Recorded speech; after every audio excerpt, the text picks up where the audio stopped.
Vous avez tous vu ces vidéos, quelqu'un pose un dilemme moral impossible à une intelligence artificielle. Et la machine répond. Elle argumente, elle pèse le pour et le contre avec une justesse troublante. Et dans les commentaires, c'est toujours la même chose. L'IA réfléchit, elle a une conscience. C'est le début de Skynet. Aujourd'hui, sur la chaîne, on va décortiquer ça. Et en tant que passionné de tech et de cyber, je vois beaucoup d'idées reçues circuler. Est-ce que les IA pensent vraiment? Ont-elles une morale? Pendant longtemps, notre vision de l'éthique des machines a été dictée par la science-fiction. Dès 1942, Isaac Asimov inventait les 3 lois de la robotique. Dans ce roman, la morale de la machine était hard-codée, une règle mathématique absolue. Un robot ne peut blesser un être humain. Mais les IA d'aujourd'hui, comme ChatGPT ou Claude, ne fonctionnent pas du tout comme les robots d'Asimov. Il n'y a pas de fichier moral.exe dans leur code source. Alors comment font-elles pour répondre à des dilemmes philosophiques? Et surtout, pourquoi nous donnent-elles ces réponses spécifiques? Accrochez-vous, car on n'est pas dans le monde des bisounours. Pour comprendre comment une IA répond à un dilemme de conscience, il faut comprendre ce qu'est un LLM, un grand modèle de langage. Ce n'est pas un cerveau, c'est un moteur statistique massif. Quand vous posez le dilemme du tramway à une IA, faut-il tuer une personne pour en sauver 5? La machine ne réfléchit pas à la valeur de la vie humaine, elle calcule des probabilités. Son entraînement repose sur des milliards de textes. Wikipédia, des forums Reddit, des articles de recherche en philosophie, des livres entiers sur l'éthique de Kant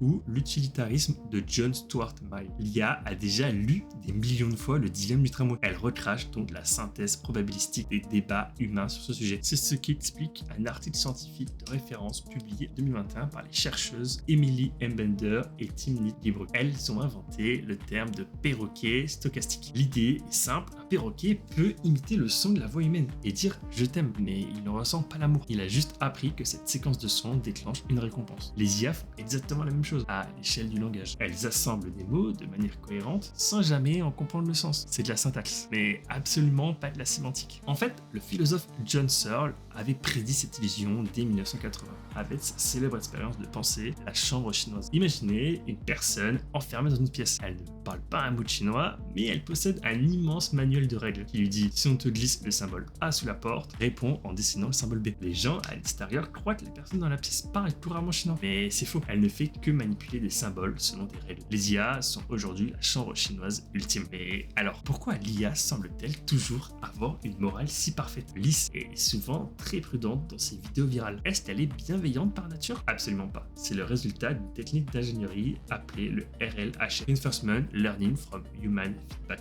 l'apprentissage par renforcement basé sur les retours humains. Avant d'être mise sur le marché, l'IA brute est testée par des milliers d'opérateurs humains. Si on lui pose un dilemme éthique et qu'elle propose une solution cruelle, l'opérateur humain la pénalise. Si elle donne une réponse nuancée, diplomate et respectueuse de la vie humaine, l'opérateur la récompense. L'IA ne choisit pas la réponse éthique parce qu'elle a une conscience, mais parce que les ingénieurs d'OpenAI, de Google, d'Anthropic ont mathématiquement contraint le modèle pour qu'il simule l'empathie humaine. Vous parlez pas une conscience artificielle, vous parlez au guideline de sécurité d'une entreprise californienne. L'empathie simulée est le test de Voight-Kampff. C'est là qu'on rejoint un chef-d'œuvre de la littérature de science-fiction. Les androïdes rêvent-ils de moutons électriques? Philippe K. Dick, l'œuvre qui a inspiré Blade Runner. Dans ce roman, la seule façon de différencier un humain ou d'un androïde hyper réaliste, c'est le test de Voight-Kampff. Un test basé non pas sur l'intelligence, mais sur l'empathie et les réactions émotionnelles involontaires. Philippe K. Dick avait compris l'essentiel. L'intelligence pure est facile à simuler. L'empathie réelle est impossible. Si on se fait berner si facilement par ces vidéos, ce n'est pas parce que la machine est vivante, c'est à cause d'une faille propre au cerveau qu'on appelle l'effet ELISA, nommé d'après le premier chatbot créé au MIT en 1996 par Joseph